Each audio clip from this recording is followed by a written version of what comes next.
تشکر زیاد. زنک پیش شوهرش میایم سر میکنه کم زنکای خمونه بودم در که زنکا انا که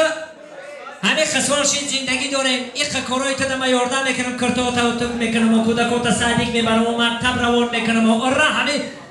سر میکنم میگه یک بار به زبان همه شیرین منم مهربانی که یک گپی خوب بگو یک بار مهربانی که مرده دیگه این مرده که هم چی گفته شنو میدونم میگه زنک تو سیم کارت ای بایی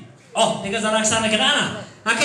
این خسال من خیلی کردم و خیلی کردم این خیلی شید اگه با من تو سیم کارتش نم میگه زنک یک بار کلات کار فرمون همین تلفن به سیم کارت نمیشه آره همه قما میگم که تو سیم کارت ای دیگه زنک خرسان دماغش چاق راست میگه این مرا در دیلش جا کرد نه تلفن اگر آدم باشه سیم کارت دیلی آدم ای گفته دیگه همین آره کده رفتن میگیره مرد کمی گرده میگه زنک تو اگه جا بدونه که تلفنی من سیم کارت ها البته شوخی کده گام میزنیم